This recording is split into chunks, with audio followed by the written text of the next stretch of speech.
Shalom, peuple du Seigneur, vous qui nous recevez en ce jour sur votre chaîne One TV, c'est votre tranche émission Trompette du Sanctuaire. Et nous bénissons Dieu de nous avoir permis de nous rencontrer. Et nous bénissons également One TV qui permet à ce que nous puissions vous atteindre partout où vous vous trouvez. Que Dieu soit loué pour cet instrument, ce canal puissant, ce canal utile qui nous permet d'être en contact et de recevoir la parole du Seigneur. Peuple de Dieu, vous savez que je suis en train de vous parler des 4 visages de l'adoration. Et je vous ai parlé la fois passée, les fois passées, je vous ai parlé de l'image du lion, de l'image du veau et la fois passée, j'ai parlé de l'image de l'aigle. Aujourd'hui, j'aimerais entamer l'image de l'homme. J'aimerais pour cela lire avec vous dans Apocalypse chapitre 4. Apocalypse chapitre 4. Verset 6 et les suivants. Il y a encore devant le trône comme une mer de verre, semblable à du cristal. Au milieu du trône et autour du trône, il y a 4 êtres vivants, remplis de Dieu, devant et derrière. Le premier être vivant est semblable à un lion, le second être vivant est semblable à un veau, le troisième être vivant a la face d'un homme, et le quatrième être vivant est semblable à un aigle qui vole. Les 4 êtres vivants ont chacun 6 ailes, et ils sont remplis de Dieu, tout autour et au-dedans. Ils ne cessent de dire jour et nuit, Saint, Saint, Saint est le Seigneur Dieu, le Tout-Puissant, qui était, qui est et qui vient. Verset 9. Quand les êtres vivants rendent gloire et honneur et action de grâce à celui qui est assis sur le trône, à celui qui vit au siècle des siècles, les 24 vieillards se prosternent devant celui qui est assis sur le trône et ils adorent celui qui vit au siècle des siècles. Et ils jettent leur couronne devant le trône en disant, tu es digne, notre Seigneur et notre Dieu, de recevoir la gloire et l'honneur et la puissance, car tu as créé toutes choses et c'est par ta volonté qu'elles existent et qu'elles ont été créées. C'est la parole du Seigneur. Bien-aimés dans le Seigneur, j'aimerais également lire avec vous dans Romains chapitre 1er, les versets 19 et les versets 20. Il est écrit, car ce qu'on peut connaître de Dieu est manifeste pour eux, Dieu le leur ayant fait connaître. En effet, les perfections invisibles de Dieu, sa puissance éternelle et sa divinité se voient comme à l'œil depuis la création du monde, quand on les considère dans ses ouvrages, Bien-aimés dans le Seigneur, en lisant la parole de Dieu, comme je vous l'ai dit au commencement de l'enseignement, parce que nous sommes en train de tendre vers la fin de cet enseignement, mais vous pourrez bien sûr avoir de plus en plus de détails dans le livre que nous sommes en train de rédiger, le livre intitulé « Les 4 visages de l'adoration ». Ici, j'ai épinglé quelques points pour que vous puissiez avoir un aperçu de ce que le Saint-Esprit nous a fait comprendre. Bien-aimés dans le Seigneur, en cherchant à savoir ce que pouvaient représenter ces 4 êtres vivants que Jean est en train de voir dans cette vision céleste, cette vision divine, Dieu lui dit, monte ici et je te ferai voir ce qui doit arriver dans la suite. Et il voit une porte ouverte dans le ciel et il monte, enlevé en esprit, il monte au ciel, comme le dit la parole de Dieu dans Apocalypse chapitre 4, et il voit un trône. Sur ce trône, quelqu'un était assis. Il décrit ce quelqu'un bien sûr c'est Dieu. Il ne le nomme pas, mais c'est Dieu, nous le savons. Il dit quelqu'un était assis sur le trône. Et cette personne avait l'aspect du jaspe et du sardoine. Et autour du trône, devant le trône, il y avait comme une mer de verre qui ressemblait à du cristal. Et un arc-en-ciel surplombait le trône. Tout autour, il y avait 24 trônes et sur ces trônes, il y avait 24 vieillards. Et dans la proximité du trône, plus près encore, il y avait 4 êtres vivants. C'est là notre sujet. Et Jean ne les appelle pas des anges, mais il les nomme des vivants. Il dit le premier était semblable à un lion, le deuxième un veau, le troisième un homme, le quatrième avait l'aspect d'un aigle en plein vol. J'ai parlé des trois êtres vivants et maintenant j'aimerais parler du troisième être vivant qui est selon la classification de Jean. Je voudrais parler de l'homme qui a été cité en troisième lieu. Bien-aimé dans le Seigneur. C'est notre conclusion que nous avions eue, notre point de départ, par la conclusion plutôt, notre base, notre point de départ, cet enseignement, a consisté à dire que les quatre êtres vivants représentent, dans leur symbolique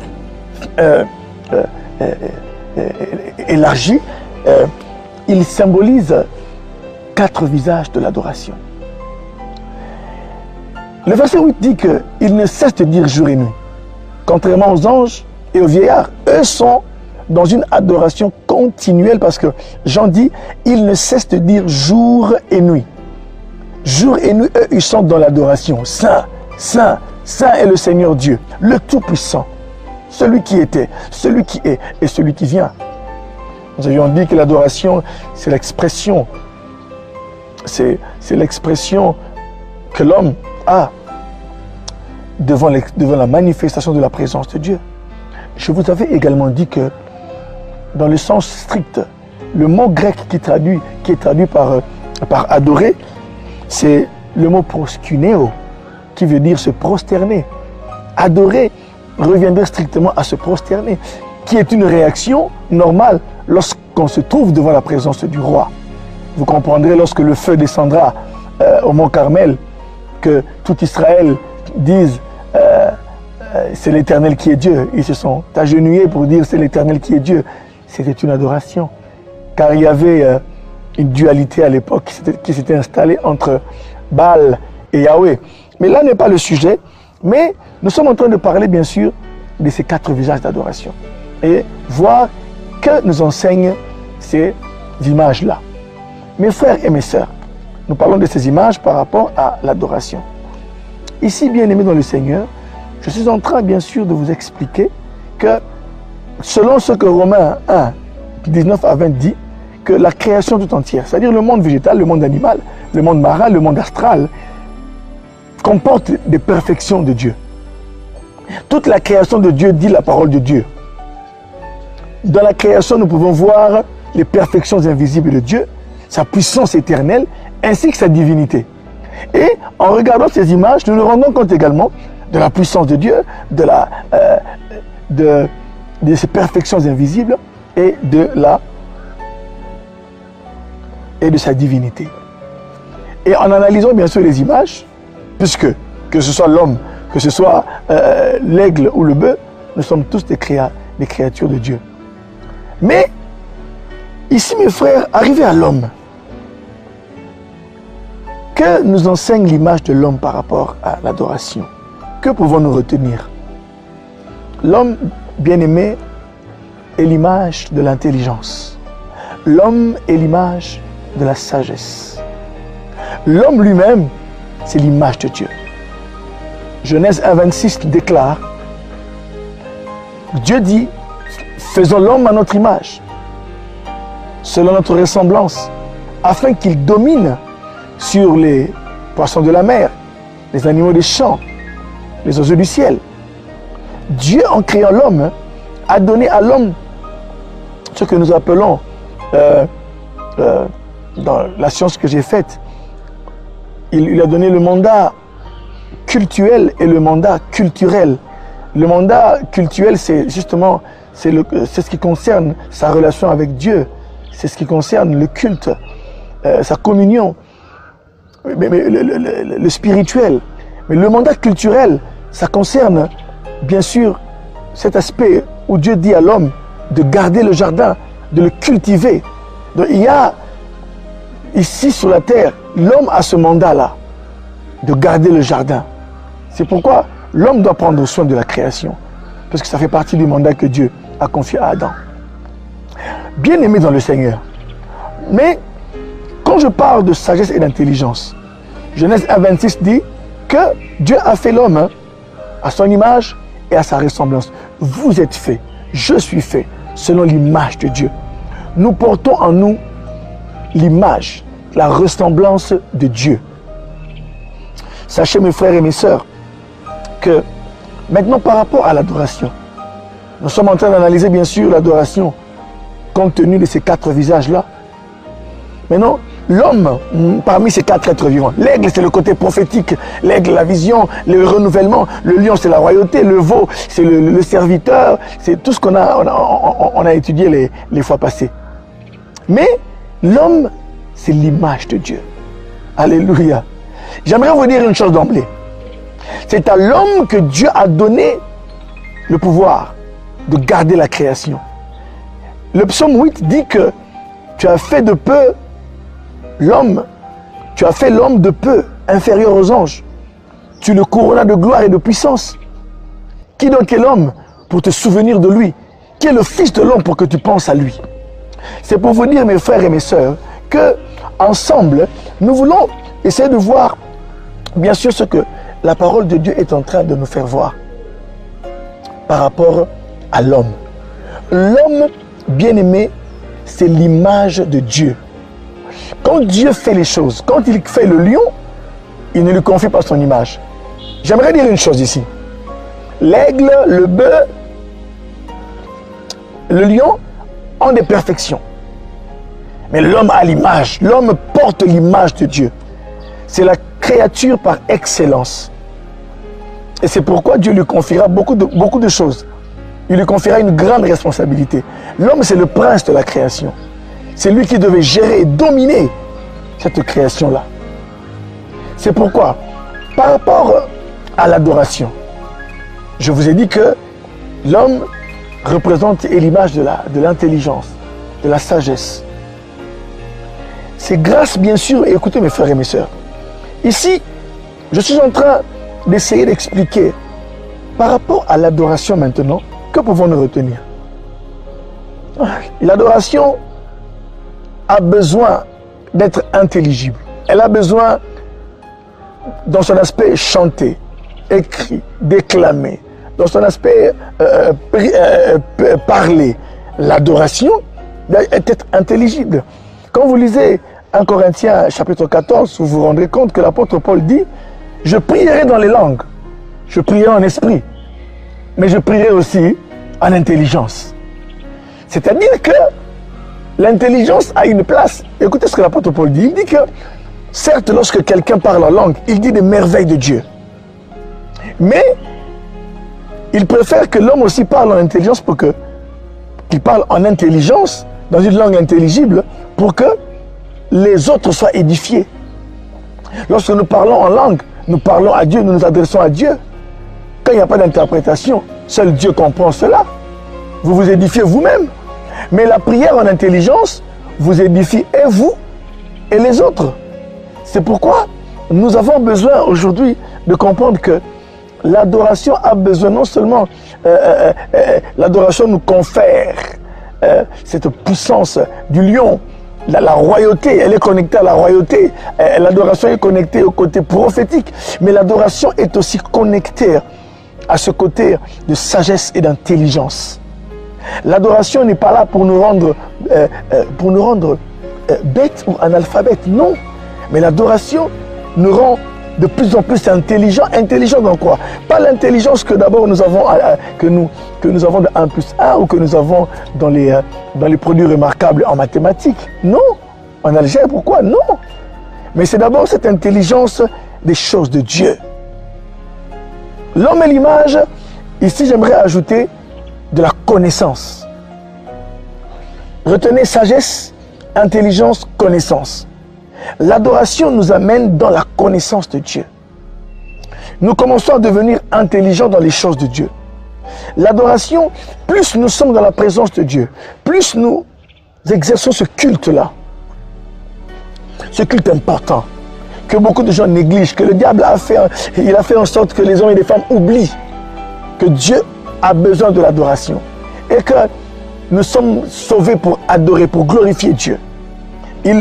Nous devons nous rendre compte que à ce moment-là, l'adoration est en train de développer en nous ce côté-là, où nous sommes dans la connaissance du Dieu d'Abraham, d'Isaac et de Jacob. Cette connaissance n'est pas une connaissance aveugle, mais une connaissance basée sur la parole de Dieu. Nous devenons intelligents dans les choses du Seigneur. Laissez-moi vous dire une chose, bien-aimés dans le Seigneur. L'adoration nous amène la connaissance. L'homme, c'est celui-là qui est appelé, bien sûr, à déchiffrer les choses de Dieu, déchiffrer les mystères de Dieu. L'aigle, c'est le côté prophétique, la révélation, tout ce que vous voulez. Mais l'homme, l'image de l'homme rend la révélation intelligible. Alléluia. Lorsque ces 4 visages se manifestent dans la vie de l'adorateur ou dans la vie de l'Église, bien sûr, il y a un moment où nous avons besoin d'hommes et de femmes aujourd'hui qui seront comme Daniel. Nous avons besoin en ce temps-ci des hommes et des femmes qui auront accès au mystère de Dieu, qui pourront les déchiffrer. À l'époque de Daniel, on avait besoin d'un homme, bien sûr, qui en esprit devait capter les choses de Dieu, mais il devait les rendre intelligibles. Qui expliquera la vision au roi? Qui expliquera les choses de Dieu au monde? J'aime bien ce qui s'est passé avec l'eunuque éthiopien et Philippe lorsqu'il le rencontre. Le monsieur lisait, bien sûr, Ésaïe 53 à haute voix, là où il est écrit: qui a cru à ce qui nous était annoncé? À qui le bras de l'Éternel s'est-il révélé? Il s'est élevé devant nous comme une faible plante, comme une plante qui sort d'une terre assoiffée. On n'a fait de lui aucun cas. Et Philippe entend le Saint-Esprit lui dire: approche-toi de ce char. En s'approchant, il dit ceci à l'eunuque éthiopien: est-ce que tu comprends ce que tu lis? L'eunuque éthiopien lui dira: comment pourrais-je comprendre si quelqu'un ne m'explique pas? Et c'est alors que Philippe se mettra à côté de lui et il commencera à lui expliquer les choses de Dieu. J'aimerais vous dire une chose, mes bien-aimés. Auparavant, il y a des choses qui étaient aussi un peu floues pour les gens comme Philippe. Mais après, bien sûr, la mort et la résurrection de Christ, l'Église, vous allez voir Pierre, vous allez voir à la suite de Pierre, les disciples ont compris maintenant le mystère de la mort et de la résurrection de Christ. Et ils pourront l'expliquer en connexion avec les prophéties, les anciennes prophéties. Et Philippe va expliquer. Il va expliquer à l'eunuque éthiopien les Écritures qui parlent de Christ. Il explique à l'eunuque éthiopien ce qui concernait les souffrances et la gloire que l'Évangile annonce. Et après, l'eunuque éthiopien arrivé quelque part demandera à Philippe s'il va être baptisé. Ils vont voir un point d'eau, il demandera à être baptisé. Et il s'est fait baptiser. Mais qui expliquera? Aujourd'hui, on n'a pas besoin seulement qu'on nous explique Jean 3,16, mais on a aussi besoin qu'on nous explique les mystères de Dieu. On a besoin que quelqu'un nous explique. Nous sommes dans les temps de la fin. Là où Daniel a dit que la connaissance augmentera. Et seuls ceux qui connaîtront l'Éternel agiront avec fermeté. Comme il est écrit dans Daniel. Que ceux qui connaîtront le Seigneur, ils agiront avec fermeté. L'homme est là pour augmenter en nous. L'image de l'homme est là pour augmenter en nous et asseoir, ancrer la connaissance du vrai Dieu. La connaissance du Dieu d'Abraham, d'Isaac et de Jacob. Cette connaissance-là est en train de nous être communiquée aussi par l'adoration. Je ne parle pas d'une connaissance théorique, mais je parle d'une connaissance de communion. Lorsque on s'approche de Dieu, on connaît celui devant qui on s'approche. On s'approche de celui qu'autrefois on invoquait sans le connaître. Mais on le connaît. Et connaître n'est pas ici une série de théories, une série d'axiomes. Non, mais c'est une expérience avec Dieu. Et l'image de l'homme, bien sûr, est là pour nous mettre en contact parce que c'est nous qui avons l'image de Dieu. L'homme, justement, c'est ce côté-là divin. C'est ce côté où l'adorateur peut connaître celui qui l'appelle. Il peut s'approcher. J'aimerais vous dire une chose, et retenez ça bien. Lorsque nous nous approchons de Dieu, Dieu voit en nous son image. Alléluia. L'aigle, le bœuf, le veau ne sont pas l'image de Dieu. Ils portent des perfections, la puissance de Dieu, sa divinité aussi. Mais l'homme a l'image. C'est-à-dire que quand l'homme est dans la présence de Dieu, Dieu voit son image. C'est pourquoi j'aimerais vous dire une chose ici, que l'homme est là pour justement rendre intelligible la révélation. Tout ce que nous avons, c'est de le capitaliser en intelligence et en connaissance. C'est pour que nous puissions nous approcher de Dieu, afin que nous puissions vraiment savoir celui que nous invoquons, qui il est, à qui nous avons affaire. Jean 4 dit ceci. Jésus a bien dit à la femme samaritaine, vous adorez ce que vous ne connaissez pas. Mais nous adorons ce que nous connaissons. C'est pourquoi j'aimerais insister sur le fait aujourd'hui que l'adoration requiert de la connaissance. Jésus l'a dit clairement que vous adorez ce que vous ne connaissez pas. J'aimerais dire à quelqu'un qui me suit aujourd'hui, connaissez-vous celui que vous adorez? Si vous le connaissez, qui est-il pour vous? Qui est Dieu pour vous? Est-il simplement celui qui vous donne à manger? Est-il simplement celui qui vous a sauvé? Mais j'aimerais vous inviter à plus vous approcher de Dieu. C'est ça le sens de l'image de l'homme. L'homme est là justement pour que notre intelligence s'ouvre et que la connaissance en nous augmente. La connaissance de qui? La connaissance de Dieu. C'est pourquoi il est temps, mes frères, nous sommes dans les temps de la fin. Il est temps, et en ces temps-ci, la connaissance de Dieu va augmenter. Il est temps, mes frères, non seulement la connaissance théorique ou théologique, mais aussi la connaissance dans l'expérience, la connaissance dans ses mystères. Dieu a donné des révélations aux gens comme Daniel et à Jean. Il y a certaines révélations qui ont été scellées. Mais le temps est venu, mes frères, où nous sommes appelés à connaître Dieu encore en profondeur, à aller de l'avant, à aller plus haut, à aller en profondeur dans la connaissance de ce Dieu-là. Bien-aimés, l'intelligence est une puissance, mes frères. Mais ici, je ne parle pas de l'intelligence artificielle, je ne parle pas de l'intelligence des robots, mais je parle d'abord de l'intelligence comme potentiel, comme une manifestation de l'image de Dieu. Quand Dieu met en nous son image, c'est vrai, l'une de ses manifestations, c'est l'intelligence, parce que l'homme a le pouvoir de transformer, l'homme a le pouvoir aussi de créer à partir d'une matière première. Il crée, il prend une matière qui sort de l'arbre, il en fait du caoutchouc, il prend une matière, il la transforme, il en fait des bijoux. L'homme crée, pourquoi? Parce qu'il est fait à l'image de Dieu. C'est pourquoi l'adoration est là pour élever l'homme. L'adoration n'est pas là pour abrutir l'homme. Oh, je suis en train d'exhorter mes frères et mes sœurs. Beaucoup d'hommes aujourd'hui pensent, surtout en Afrique, que seuls ceux qui sont dans les loges secrètes et démoniaques sont ceux-là qui possèdent le pouvoir de la création, sont ceux-là qui peuvent créer. Mais moi, j'aimerais aujourd'hui dire aux chrétiens qui me regardent que la puissance de la création réside dans celui qui est créé à l'image de Dieu. Le diable n'a rien fait, mais l'adorateur de ce temps sera le créateur. J'aimerais parler aux adorateurs pour leur dire que vous allez créer vous aussi, vous allez inventer vous aussi. Et il y a des chrétiens qui inventent, mais j'aimerais réveiller cela dans le cœur du peuple du Seigneur. C'est pourquoi, remarquez par exemple, Betsaléel, Exode 31. Moïse reçoit la révélation du tabernacle, les mesures de l'arche.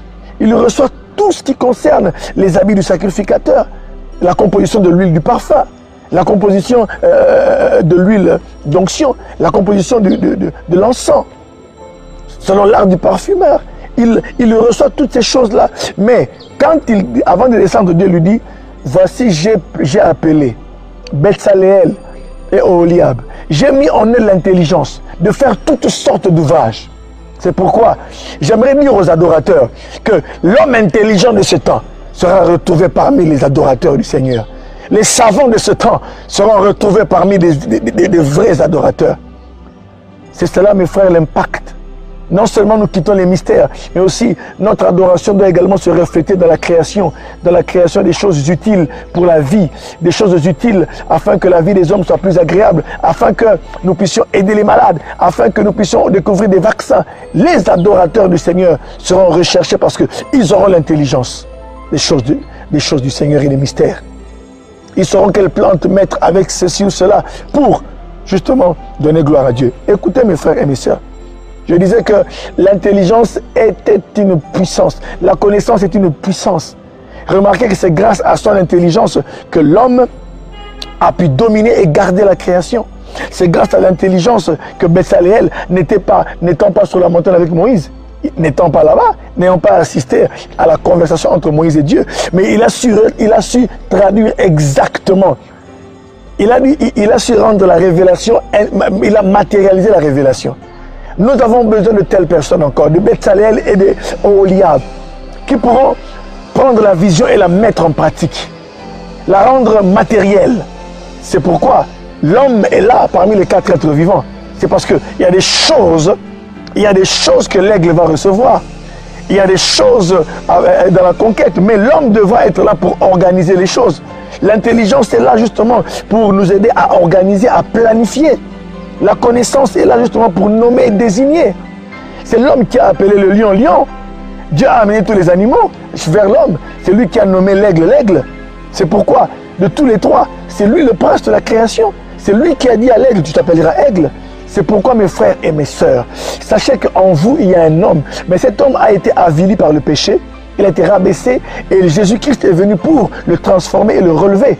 Et l'adoration, mes frères, nous anoblit. L'adoration nous rend cette image-là.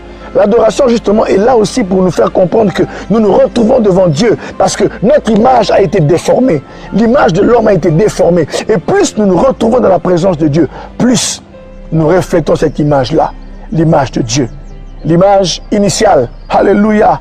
C'est pourquoi, mes frères et mes sœurs, sachez que l'homme, c'est l'image du Fils. C'est l'héritier des choses de Dieu. Tout ce que nous sommes en train de faire, c'est l'homme qui va gérer toutes ces choses-là. Quand le lion fait la conquête, quand le veau laboure, quand l'aigle a les révélations, tout le concours là, c'est l'homme qui est le gestionnaire des choses de Dieu, le gardien des choses de Dieu, le gardien de tout ce que, toute la somme des choses qui sera réunie entre ses mains. L'adorateur avec l'image de l'homme. Quand l'adoration est l'image de l'homme, Dieu nous appelle à déchiffrer ces mystères. Il nous appelle à augmenter, à aller de l'avant dans la connaissance de sa personne. Il nous appelle justement à garder les choses de Dieu, à dominer sur la création. Il nous appelle à rendre intelligibles les choses de Dieu. C'est pourquoi même les chanteurs, ils vont rendre les choses intelligibles. Ils vont chanter la révélation par des paroles, par des mots. C'est eux qui savent placer des mots, des cantiques agréables, la composition, alléluia. La composition, j'aime bien ce que dit David quelque part, il dit ainsi parle le chant agréable. Hein? Il dit, ainsi parle le chant agréable. Nous avons besoin de ces hommes et ces femmes qui savent mettre en lumière la révélation de Dieu, qui savent chanter les émotions, les composer, les mettre en musique, en parole. Il y a des paroliers aujourd'hui, mais il y a aussi des compositeurs de musique qui, en la composant, vous sentez que cette mélodie vient, elle est comme divine, parce qu'on porte l'image de Dieu. Nous portons, vous portez l'image de Dieu. L'adoration, quand elle a l'image de l'homme, elle nous appelle justement à la connaissance et à rétablir, à restaurer l'image de Dieu en nous. Que Dieu vous bénisse. Et j'aimerais ici clôturer cet enseignement sur les 4 visages de l'adoration et vous donner rendez-vous pour un autre enseignement sur un autre sujet la prochaine fois. Toujours sur One TV, ne changez pas de chaîne. Que Dieu vous bénisse.